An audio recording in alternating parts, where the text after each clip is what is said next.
Welcome to Talk Wrestling in High Definition here on YouTube.com and, of course, NoDQ.com. There we go. Questions to be answered today. We're going to talk about CM Punk. We're going to talk about Cody Rhodes. And we're going to talk about tag teams, or lack thereof. All right? Again, 20,000 subscribers is the ultimate goal by June 1st. Coming up next month. So let's try to make it happen. Again, spread the word. Get your friends to subscribe. Get your family to subscribe, especially your moms. I don't know why I keep saying that, but it sounds funny every time I say it. So I'm just going to go ahead and keep doing it until you guys react one way or the other. Anyway, first one comes from Marcus Jackson. There are rumors that CM Punk might be leaving WWE when his contract is up due to being burnt out on the schedule. A similar thing happened with Brock Lesnar. What are your thoughts, and should the business change so guys aren't on the road so much?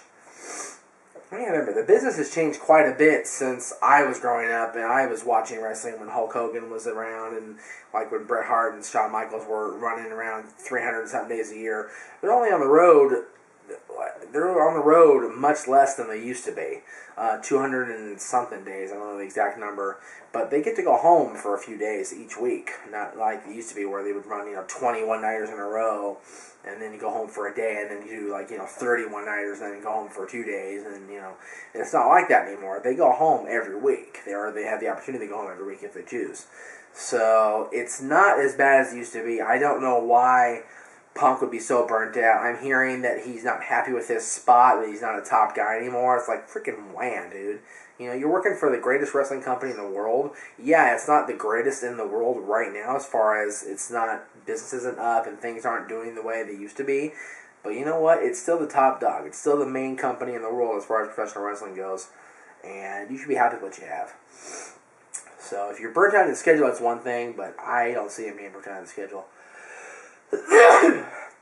Excuse me. This is from Truth XMI. Jeff, I was wondering if you could possibly explain WWE and TNA's lack of wanting to push tag teams, and then after a certain time of success with titles or challenging the titles, why break them up? Well, again, I said this on the show before, WWE does not seem to want to get behind the tag division, much like they don't want to get behind the women's division, much like they don't want to get behind the cruiserweight division. They just don't want to do anything outside of the simple heavyweight one-on-one competition, the big dude against the big dude. I don't understand why. I've never understood why. Tag teams and cruiserweights and the women's division and things like that are a good side plate to the main course of the heavyweights. WCW understood this. That's why the cruiserweights were so successful behind the NWO. The women's division at one time was successful. That's why you had Trish, Lita, Mickey, Molly, Ivory, Victoria, all those girls, Jackie, running the way they did. But now it seems more and more that Vince is convinced, that's a good rhyme,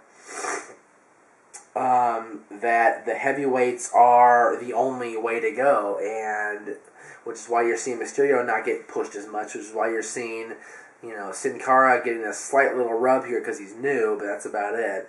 Yeah, he got drafted. He was part of the draft, like Whoopi. But, other than that, you haven't seen a whole lot of those guys, really. And another guy that's I'm going to talk about here from Daniel 0381 in Waterford, Ireland. Hello over there in Ireland. When do you think Cody Rhodes will win his first major title, and how far do you think he will go with this gimmick? Well, let's get real. Let's be honest here. Real talk, as Cole would say. Cody Rhodes' gimmick is he has a face shield on his face because of his injuries. It's not going to go very far. It's just not. And I think that for anybody to believe it's going to be more than a mid to upper mid card gimmick is deluding themselves and leading themselves into false sense of security. I think that Cody will do maybe an IC title or a US title run, depending on what show he ends up on in the coming weeks and months, but I don't think he's going to be anything more than upper mid card at best. And I don't think he'll be a world championship contender on either show. That's just the way I see things. And I don't think that he's going to be a superstar, if that makes any sense.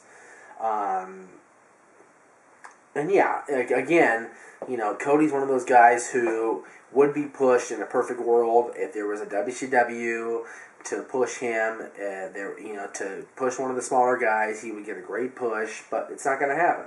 It's not going to happen. Anyway, again, 20,000 subscribers by June 1st. Thank you guys for watching, as you do each and every week. I really appreciate it. Thank you all for coming up to me on the street and shaking my hand and saying, Jeff, good job. Jeff, we love your show. Jeff, you know, whatever you want to say to me, that's awesome, and we will see you next time.